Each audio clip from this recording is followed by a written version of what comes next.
ini akan dipimpin oleh Ari. Sana. Baru klasiknya. Teman-teman, sebelum kita mulai pelajaran ini, mari kita berdoa. Berdoa mulai. Empat satu kali. Bismillahirrahmanirrahim. Bismillahirrahmanirrahim. Alhamdulillahirabbil alamin. Ar-Rahmanir-Rahim. Maliki yaumiddin. Iyyaka na'budu wa iyyaka nasta'in. Ihdinas siratal mustaqim. Siratal ladzina an'amta 'alaihim ghairil maghdubi 'alaihim waladdallin. Amin. Alhamdulillah. Mudah-mudahan pagi ini kita bisa belajar semangat dan apa yang kita pelajari hari ini bisa diingat oleh kalian.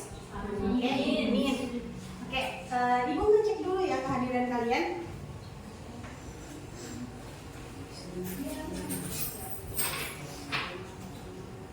Oke, Abdul Rahman. Apa ya? Ibu Afriani. Apa juga? Ari. Iya. Datu. Apa juga? Ada yang tahu kata kelas? Kenapa mereka apa? Tidak ada kabar sama sekali. Nanti ketua kelas laporan ke ketua kelas ya. Iya, Bu. Bintang kalian.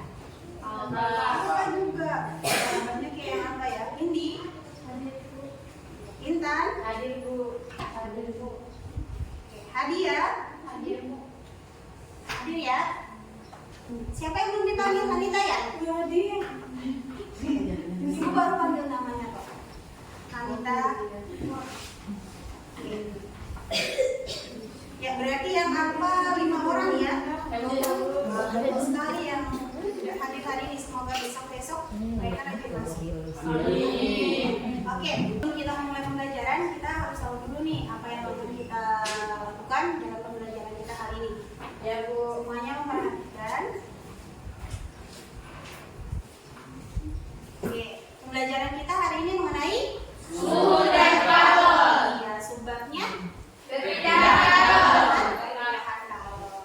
Nah, kompetensi dasarnya masih sama seperti pertemuan kemarin, yaitu menganalisis pengaruh kalor dan perpindahan kalor yang meliputi karakteristik termal suatu bahan, kapasitas dan produktivitas kalor pada kehidupan sehari-hari. Selanjutnya, indikator pencapaiannya untuk pertemuan kali ini mengidentifikasi faktor-faktor yang dapat mempengaruhi perpindahan kalor secara konduksi, konveksi, dan radiasi. kemudian menganalisis perpindahan kalor dengan cara Konduksi, konveksi, dan radiasi. Selanjutnya, menerapkan aplikasi perpindahan kalor dalam kehidupan Sehari-hari. Nah, tujuan pembelajaran kalian hari ini yaitu melalui kegiatan eksperimen, kalian diharapkan dapat mengidentifikasi faktor-faktor yang dapat mempengaruhi perpindahan secara kalor secara konveksi, konduksi, dan radiasi dengan benar. Selanjutnya, melalui kegiatan eksperimen, kalian juga diharapkan dapat menganalisis perpindahan kalor dengan cara konduksi, Konveksi, dan radiasi yang tepat. Kemudian, melalui kegiatan eksperimen juga, kalian diharapkan dapat menerapkan aplikasi perpindahan kalor ini dalam kehidupan Sehari-hari dengan benar. Akan membagi kalian ke dalam kelompok. Nanti ada kelompok ya di Maluku Tenggara ini kan terkenal dengan makanannya yang enak-enak ya. Ya, Bu. Nah, makanan apa yang paling terkenal di sini? Embayang. Kembang, Sisir. Kacang botol. kacang botol, Ubi-ungu. Oke, berarti nanti kita mulai dari sisir ya. Sisir, kemudian ubi ungu, kemudian kacang botol dan dari pembalok ya. Dari paling ujung yang mana? Sana ya? Ayo dari Anita. Yes.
Ibu.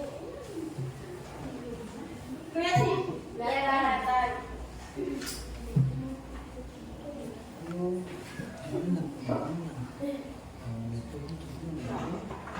Ini gambar apa? Satu. Dia dalam keadaan apa? Pencair. Oke. Apa sih yang membuat kalian mencari? Suhu. Oke. Pakai duplikat. Kalau yang ini? Air mendidih. Air mendidih. Dia mendapat panas dari mana nih? Dapat dari Sampon. dari apinya ya. Iya. Selanjutnya ada gambar satu lagi nih.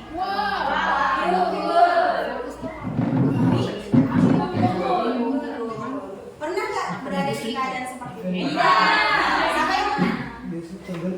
Oke. Berarti berapa orang saja ya yang mengikuti kegiatan pramuka saja ya? Siapa yang pernah lihat Masih ibu sudah bisa punya tulisan duplikat. masak tapi bukan di kompornya, tapi pakai menggunakan api? Misalnya di rumah masih ada yang ikut. Berarti masih banyak ya? Tadi saya bawa buku. Nah, ketika kalau misalkan nih, ketika kalian berada di sekitar tempat ibu memasak itu, nanti kalian bakal merasakan suhu udara yang lebih tinggi dan lebih panas ketika dibandingkan dengan keadaan awal kalian misalkan dari dalam rumah menuju dapur, di dalam rumahnya masih agak dingin, ketika menuju dapur udara di dapurnya panas.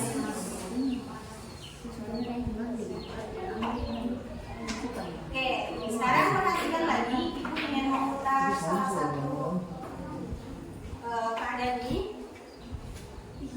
Kelihatan ya?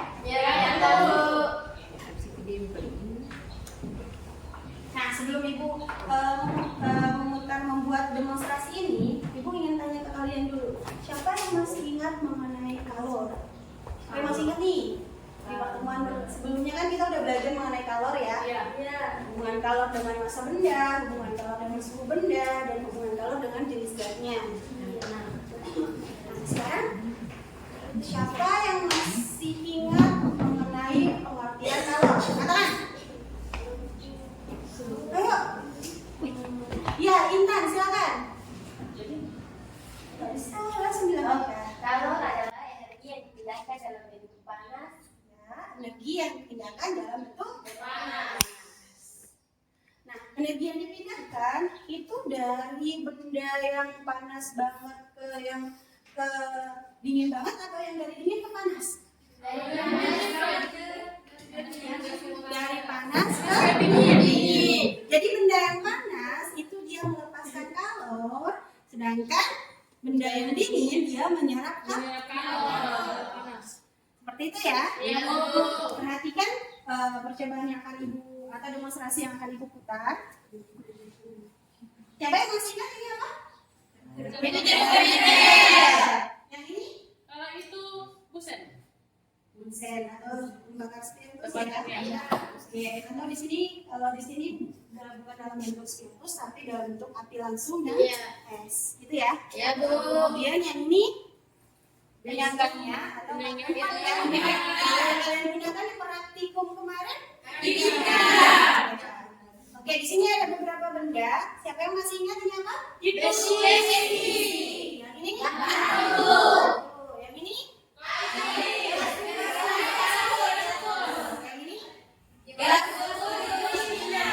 Oke, sekarang yang akan ibu gunakan adalah ini besi sama batu. Kita mau lihat nih ketika besi dan batu dipanaskan, apa sih yang terjadi? Besi yang lebih Oh, ada yang udah tahu besi yang lebih Panas. panas. Nah, kita lihat, benar nggak sih? Perhatikan banyaknya energi yang dimiliki oleh kedua benda ini, besi dan batu. Ini kita panaskan dulu ya. Kita mulai. Perpindahan energinya dari mana ke mana? Dari panas. Iya. dari apinya menuju batu dan besi. Mana yang menyerap kalori lebih cepat tuh? Besi. Terus mana yang meneruskan kalori lebih cepat? Batu. Jadi besi dia setelah menyerap kalori dia nyimpen dulu tuh di dalamnya. Untuk melepasnya lebih pelan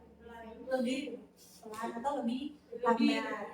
Tapi kalau yang batu ketika dipanaskan dia lebih cepat untuk melepaskan kalori.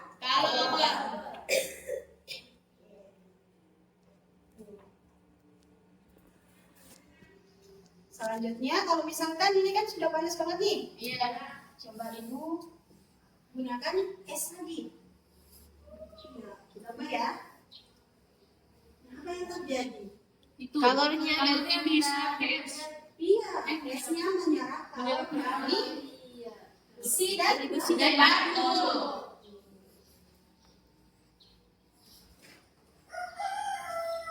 Bisa terlihat ya? Bisa. Ya, setelah itu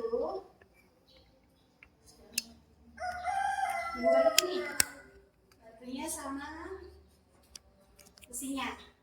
Oke, ini ibu ingin menanyakan ke kalian. Tadi itu peristiwa perpindahan.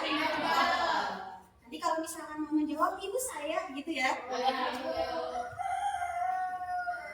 Selanjutnya, siapa yang tahu besaran apa saja yang berpengaruh atau yang ada dalam peristiwa ini? Besaran fisika ya pastinya ya. Besaran apa saja yang dialami oleh peristiwa tadi? Ada besaran apa saja tuh? Ada apa? Ya, silakan dulu. ada besaran kalor, Kalau juga terus ada yang tadi pindah-pindah itu apa tadi yang pindah-pindah? suhu, Terus apa lagi?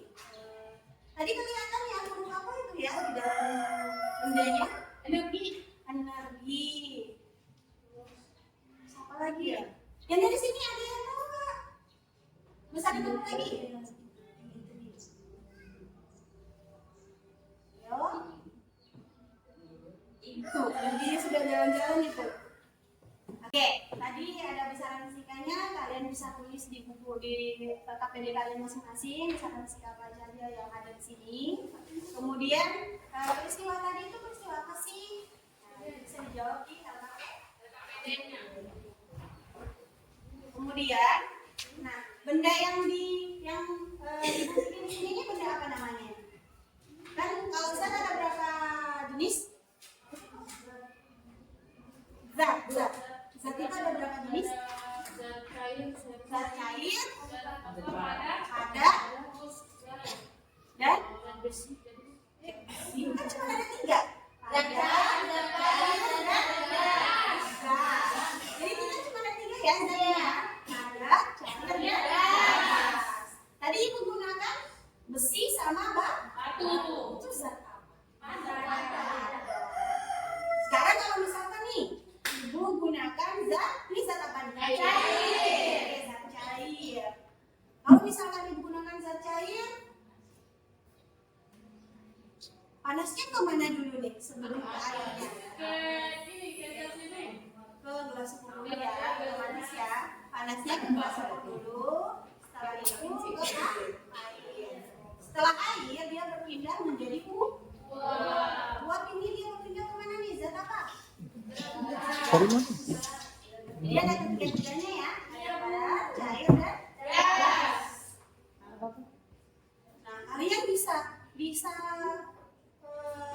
melihat bahwa perpindahan kalori ini terjadi pada ketiga zat tadi.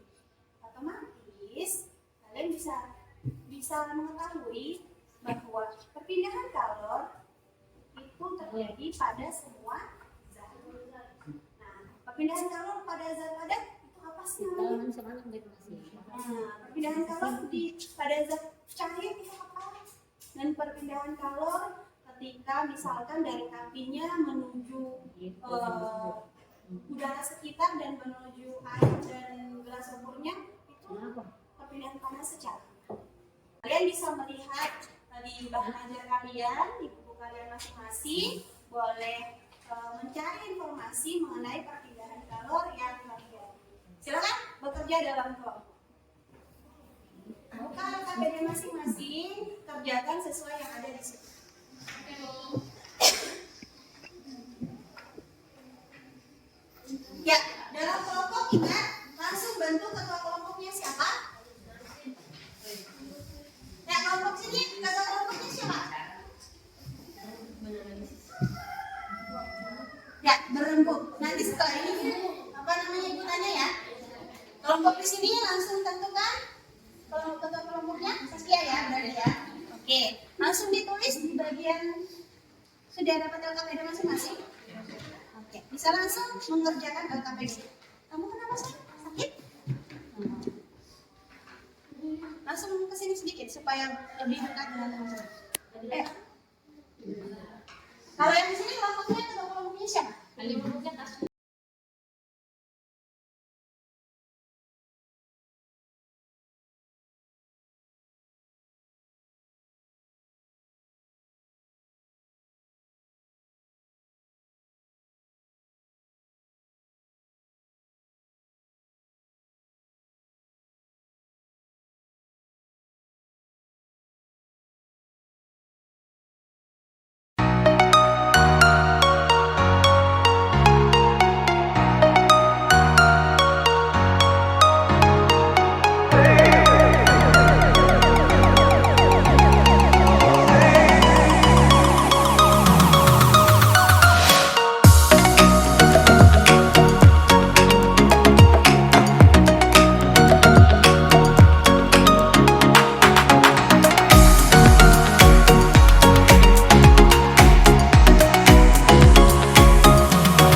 darat dan angin laut. Ya. Terus radiasinya? Panas matahari Iya, benar. sampai ke bumi. Iya, benar sekali. Kesimpulannya untuk yang sampaikan di depan, perhatikan di kesimpulan kalian juga masing-masing. Kelihatan ya? Udah kelihatan ya?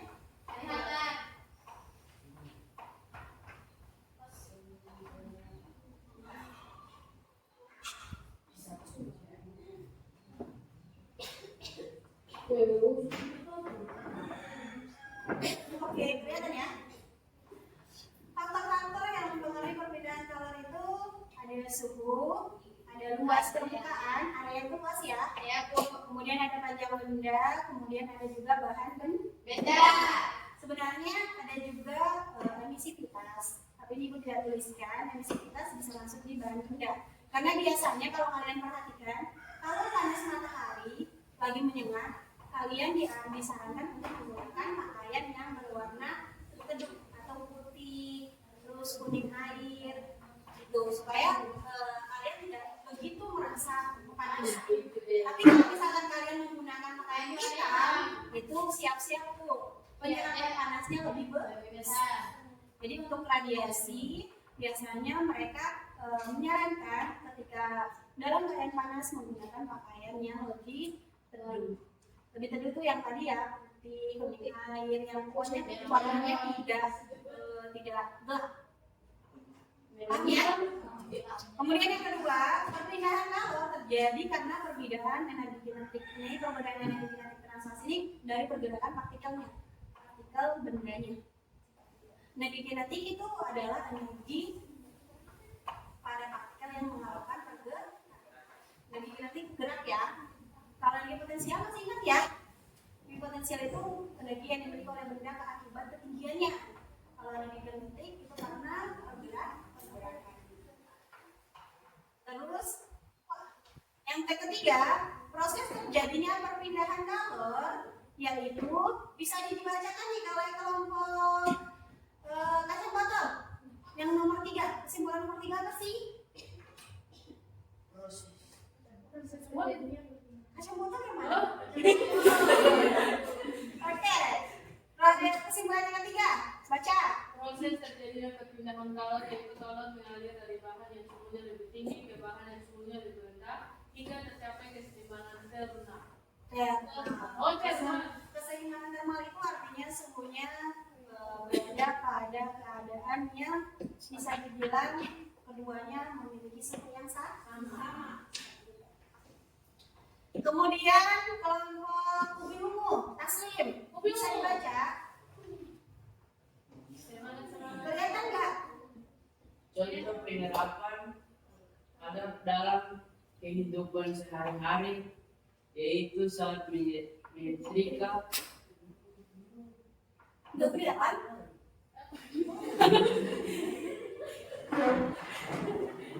setrika yang panas bersentuhan dengan pakaian yang disetrika.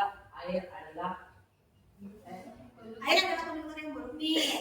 Namun ketika air disimpan di dalam wadah dan bagian bawah tersebut dipanaskan, lanjut. air juga ikut panas. Air juga ikut panas ya. Perpindahan kata narik Perpindahan kalor dari matahari ke bumi. Terus kalor berpindah dari matahari hingga ke bumi melalui ruang hampa. Jadi di sini tuh dikasih contoh nih. Yang pertama perpindahan kalor secara konduksi yaitu contohnya di setrika pakaiannya. Kemudian yang kedua secara konveksi yaitu air, pemanasan air. Sebenarnya air itu konduktor yang buruk, cuman kalau misalkan air tersebut dipanaskan, dia juga akan berubah atau suhunya juga berubah atau suhunya akan naik. Terus yang ketiga adalah perpindahan kalor secara radiasi yaitu contohnya sinar matahari menuju bumi. Yang ibu ingin tegaskan ke kalian, perhatikan kalau konduktor motor, ingat itu perpindahan panas dan perpindahan partikel-partikelnya itu pada zat padat, kemudian yang konveksinya itu pada zat gas dan zat cair, kemudian yang radiasi itu perpindahan kalor tanpa peran. Untuk ruang vakum, tahu ruang vakum? Vakum itu ruang hampa. Biasanya kalau ruang hampa itu biasanya kalau kalian, ibu pernah berikan contoh nggak sih kalau kalian beli bantal, yang masih dalam kemasan, itu kan dia masih tipis banget ya, tipis banget. Itu dia masih berada dalam ruang hampa. Atau misalkan udara di dalam itu sudah ditarik, sudah diserap, jadi di dalam itu udah nggak ada udara lagi. Nanti ketika kita bocorkan atau kita lepaskan dari plastiknya, itu bakalan mengembang. Kemudian ada juga makanan-makanan yang menggunakan ruang vakum ya, supaya dia cepat basi. Makanan frozen biasanya kalau misalkan dia di kemasan, itu biasanya kalian lihat kemasannya itu tipis banget, ketat, semacam kayak. Nah itu tuh dia ya, sosis ketat banget ya. Nah itu dia membuat ruangan di situ tuh ruang hampa. Artinya tidak ada udara yang ada di dalam, supaya kemasannya itu, supaya bahan yang ada di dalam itu dia tidak terkontaminasi udara. Paham ya? Ingat, kalor itu adalah peristiwa perpindahan energi dari benda yang memiliki suhu yang tinggi. Bagaimana? Kelompok pembalok ada yang ingin disampaikan? Ada?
والعصر إن الإنسان لفي خسر إلا الذين آمنوا وعملوا الصالحات وتواصوا بالحق وتواصوا بالصبر. Amin ya rabbal alamin. Ya, alhamdulillahirobbilalamin, pembelajaran kita selesai hari ini. Sampai jumpa di pertemuan berikutnya. Wassalamualaikum warahmatullahi wabarakatuh.